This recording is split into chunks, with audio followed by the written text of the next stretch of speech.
Апостолски дела, 2 глава.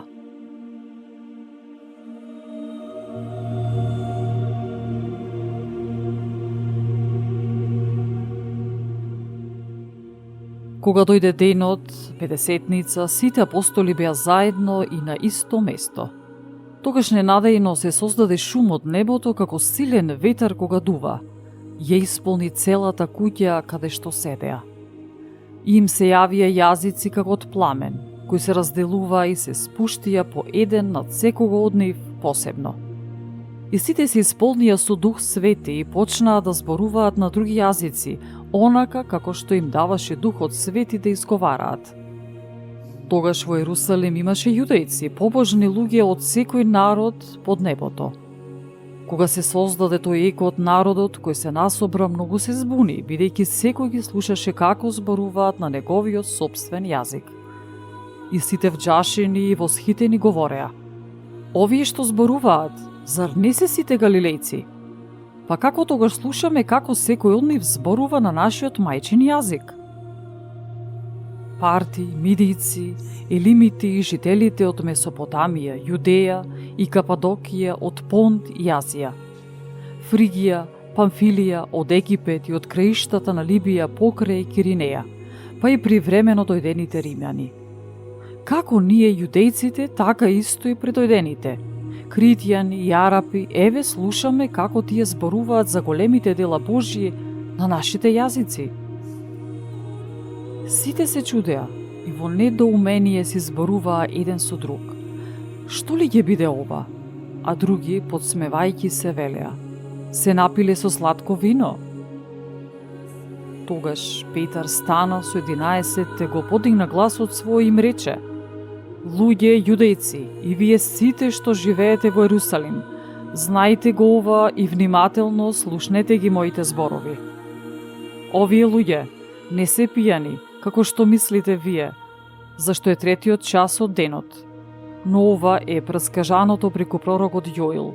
Јете, во последните дни, рече Бог, ќе излеам од мојот дух на секое тело и ќе пророкуваат синовите ваши и ќерките ваши, и младичите ваши ќе имаат виденија и старците ваши ќе сонуваат соништа. И во тие дни, врз слугите мои и слугинките мои ќе излеам од мојот дух и тие ќе пророкуваат. И ќе покажам чудеса на небесата и знаци долу на земјата, крв и оган и чад. Сонцето ќе се претвори во темнина, а месечината во крв. И тоа уште пред да настапи големиот и славен ден Господов. И тогаш секој што ќе го повика името Господово ќе се спаси. Луѓе израелци, слушнете ги овие зборови. Исус од Назарет, човекот посведочен пред вас од Бога со сили, чудеса и знаци, кои, како што и сами знаете, ги направи Бог преку него. Предаден по определениот Божи план и предзнаење, вие го фативте, го распнавте со рацете на беззакониците и го убивте. Но Бог го воскресна откако го ослободи од смртните маки, бидејќи смртта немаше сила да го задржи. Зашто Давид за него вели: секогаш го гледав Господа пред себе, тој од мојата десна страна, за да не се поместам. Затоа се развесели срцето моје и се разрадува јазикот мој, а уште и телото моје ќе почива во надеж. Зашто ти нема да ја оставиш душата моја во адот, ниту пак ќе дозволиш твојот праведник да види распаѓање. Ти си ми ги покажал патиштата на животот, ти ќе ме исполниш со радост преку лицето свое. Мажи, браќа, нека ми е дозволено да ви зборувам слободно за прататкото Давид, дека тој умре и беше погребан, а гробот негов е меѓу нас се до денешниот ден. Па бидејќи беше пророк и знаејќи дека Бог му беше ветил со заклетва дека ќе го подигне Христос од плодот на неговите бедра на престолот свој, предвиде и кажа за воскресението на Христос дека нема да биде оставен во адот и дека телото негово нема да види распаѓање.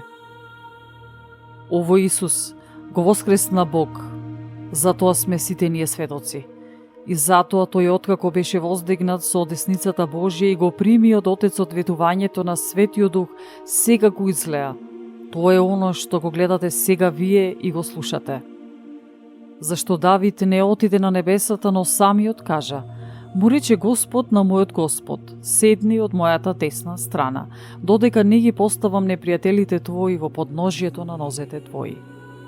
И затоа, нека знае со сигурност сиот Израилев дом дека оној Исус, кого вие го распнавте, Бог го направи Господ и Христос. Кога го слушнаа тоа, им се растреперија срцата и му рекоа на Петар и на другите апостоли: луѓе, браќа, што да правиме? А Петар им рече: покајте се и секој од вас да се крсти во името на Исус Христос за простување на гревовите, и тогаш ќе примите дар од Светиот Дух. Затоа вам ви припаѓа наветување и на вашите деца и на сите што се далеку, што ќе ги повика Господ нашиот Бог. И со многу други зборови сведочеше и ги молеше верејки: спасувајте се од овој пакостен народ.